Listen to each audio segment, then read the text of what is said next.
Hello everyone, I invite you to discover this very instructive game played between two of the best female chess players in the world. This is Yifan Wu with white. She is the best female player in the world, and she is facing Katarina Lano, who is also one of the very best. So it starts with e4, e5, and here white will play bishop.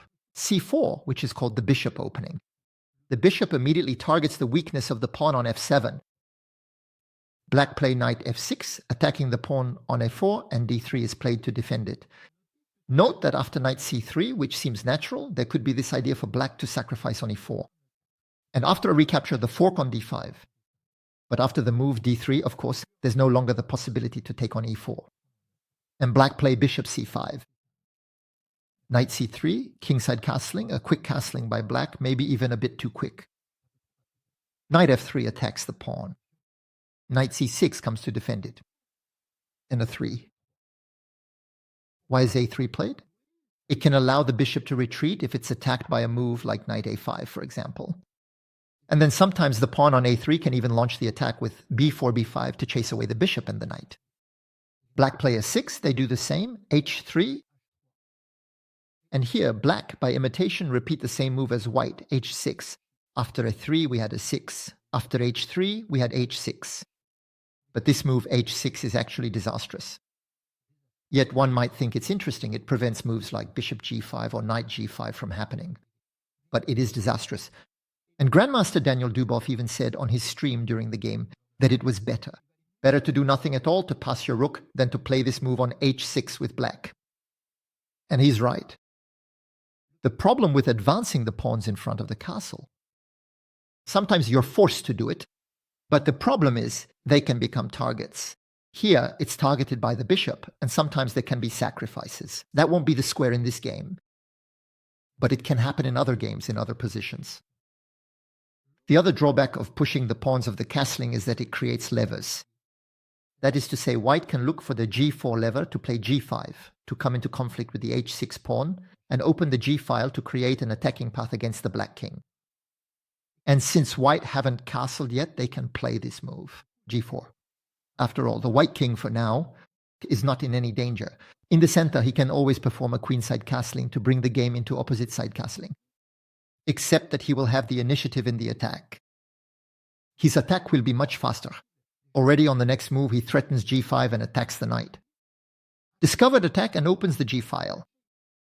Not to mention that the bishop is directly facing the king and the f7 pawn is itself pinned. The other bishop is aiming towards the castling side. The knight could come to d5 and the other knight can come to attack. And so the king that is to castle here is actually the king being attacked. In the game, knight to check was played. Black tried to prevent this move to g5. They control this square 3 times, but rook to g1.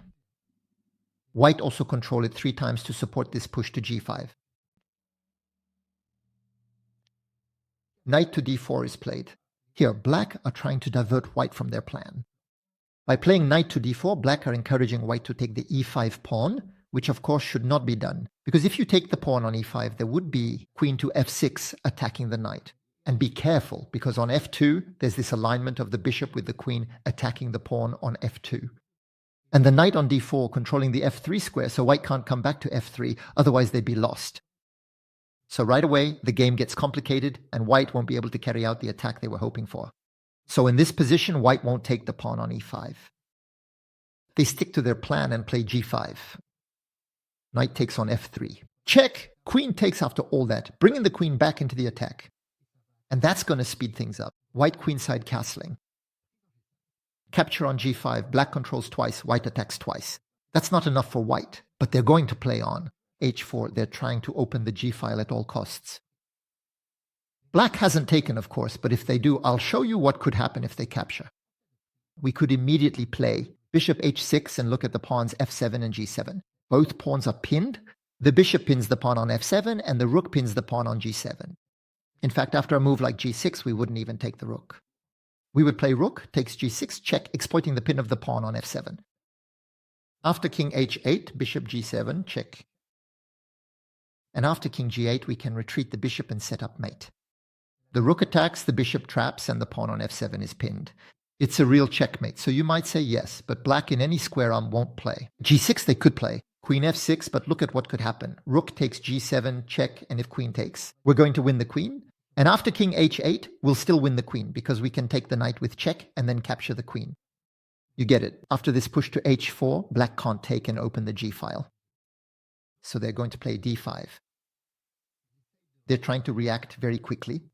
Why this push to d5 even though it gives up the pawn? The idea is that if we take the pawn, for example with the knight, the bishop has been freed by this push to d5, and that will give black time to play g4, protected by the bishop to prevent white from being able to open the g file.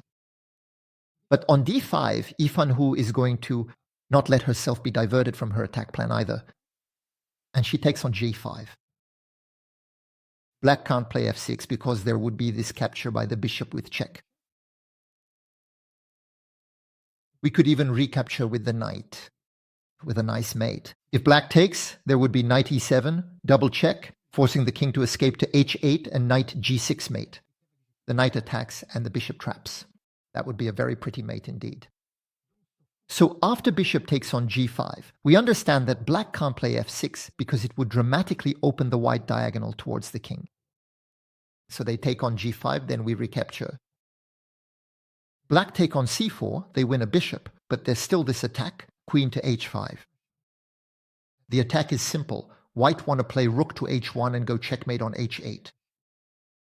And if black try to find a little escape square to play a move like f6, the pawn advances to g6, and it becomes a stake in black's heart. The pawn controls the f7 square, and now we're even threatening. Queen h7 mate. Or if the rook moves, we'll have rook h1, then queen h8 mate. So queen h5 is played. How will black do? They will give back the piece to try to expose the white king. Bishop takes f2, check.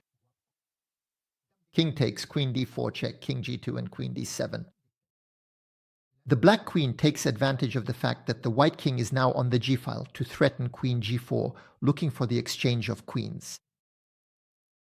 And here white play a very nice move. They are going to allow this exchange of queens by playing knight d5. And in reality, black can't go for this exchange of queens. In fact, they won't do it anyway. But let's see what would have happened after queen g4. We can exchange queens. Then, after that, the knight on d5 didn't come there for nothing. It came there to play knight to 7. Check. King h7. All you have to do is play rook to h1. And even if the bishop blocks, the rook takes, and we end up with a beautiful checkmate known as Anastasia's mate.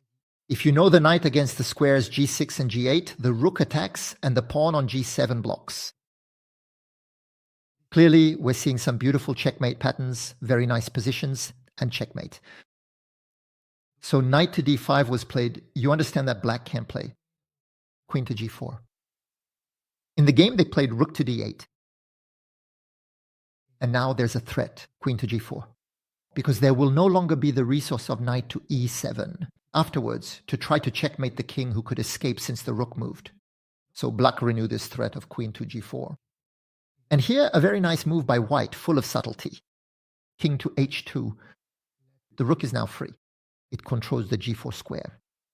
But it even creates a direct line with the black king. And this threatens moves like knight to f6, which create a fork attacking both the king and the queen. And if the capture happens, the pawn recaptures, freeing the rook which attacks the king, with mates coming soon between the pawn that will be on f6, the rook, and the queen coming in to deliver mate. Let's imagine that black, for example, plays c6. This is just to show you. Knight to f6, check fork. If black don't want to lose the queen, they can capture, but they'll get checkmated. Pawn takes, that opens things up. They have to go to f8, and queen to h8 is mate. So now we understand this threat. So black can still exchange the queens. They can play queen to h3, but it costs them a bishop. And in this position, it's easy for white to win with an extra piece. It's not checkmate, but victory is inevitable. So black will rather play queen to d6 in this position, and now g6, black resigns. After this push, g6, black resigns. The pawn, the queen, the rook, the file that can open up, the other rook that can come in, the knight that's not far. There are too many pieces attacking. The black king, while most of the black pieces are unable to come to its defense. So let's still look at a few possibilities. If the black pawn moves to f6, then we have mate with queen h7, king f8, and queen h8 mate. The pawn covers f7, the knight covers e7, and the queen attacks everywhere. If it's the queen that takes, the queen is lost. If it's the pawn that takes, and actually after queen takes, we can even play knight e7, make the fork here, and take the queen with the knight. And if it's the pawn that takes on g6, we recapture with the rook, we attack, the queen is under attack, we threaten g7, and the other rook is coming. It's a disaster. For example, queen f8, rook g1. And the attack is just too strong. You see both rooks, the queen, the knight. If the rook comes to d7 to defend laterally, I think knight f6 check. We keep exploiting the pin. The king will have to move. We can take the rook. After there is the g7 pawn that we can take with the queen, which will also attack. There will be a double attack. No, it's untenable for black. So what did you think of this game, especially that move?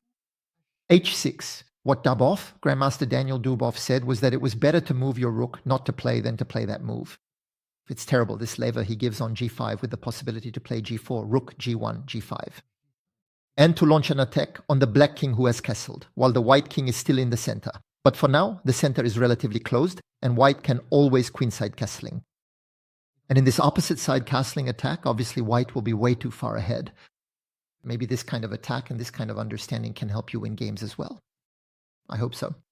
You can give me likes, leave comments, share the video, and support the channel as usual. I need you. Goodbye, everyone.